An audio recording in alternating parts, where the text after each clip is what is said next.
آزاد پتن آزاد پتن کراس کرتے ہی ہم آزاد کشمیر سے پاکستان کی حدود میں داخل ہو جاتے. یہ ٹریک جو حال ہی میں نیا بنایا گیا دریا کے کنارے انتہائی خوبصورت نظارے پیش کرتا ہے.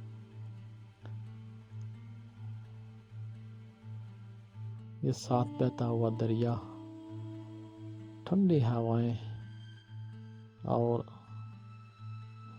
جب روڈ اوپر سے بند ہو جائے تو نیچے والے ٹریک پر گرد ہی گرد. یہ تمام سفر انتہائی خوبصورت سفر ہے. یہاں سے نیچے والا ٹریک ہے اگر اوپر روڈ بند ہو جائے. یہ بعض جگہوں پہ کھوئی ہوئی ہے اور یہاں ایک سروس اسٹیشن جہاں گاڑیوں کو واش کیا جاتا ہے.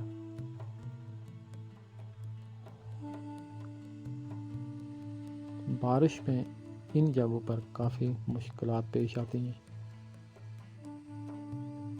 کیچڑ کی وجہ سے پھسلن ہو جاتی ہے، مگر جب بارش نہیں ہوتی تو پھر گرد بہت زیادہ اٹھنے کی وجہ سے مشکلات کا سامنا کرنا پڑتا ہے.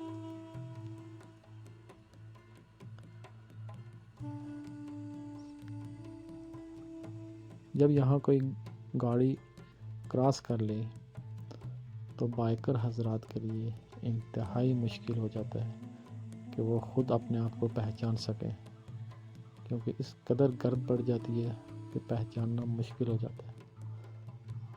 یہ اچھا ٹریک بنتا ہے، اس کے بعد پھر تھوڑی دیر کے لیے ایسا ہی کچا راستہ بن تو رہا ہے، مگر بنتے بنتے بھی کافی مشکلات کھڑی کر دیتا ہے.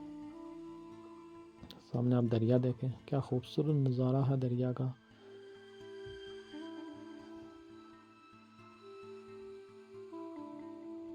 بالکل روڈ کے پاس دریا کا پانی.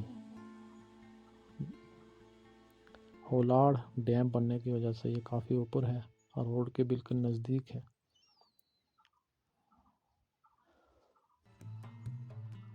اس موڑ کو کراس کرتے ایک خوبصورت نظارہ آپ کو نظر آئے گا. یہاں بھی ایک سروس اسٹیشن ہے جہاں گاڑیوں کو واش کیا جاتا ہے. یہ آپ دریا کے نظارے چیک کریں، شاید بارش کی وجہ سے پانی گدلا ہے.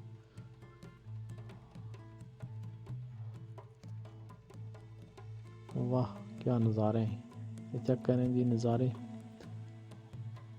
مکمل طور پر دریا کے کنارے بنا یہ ٹریک کیسے خوبصورت نظارے پیش کرتا ہے. وہ سامنے آ گیا جی گراری پل، جو کہ انتہائی دل فریب منظر پیش کرتا ہے. سیاح حضرات بڑی تعداد میں اس پل کے اوپر ویڈیو اور فوٹوگرافی کرتے ہیں. آپ سے گزارش ہے ہمارے چینل کو سبسکرائب کرنا نہ بھولیے اور بیل آئیکن پریس کر دیجیے، اور فیس بک پیج پہ ہمارے پیج کو فالو کر دیجیے. یہ ہے جی گراری پل، اور گراری پل سے آگے کا سفر.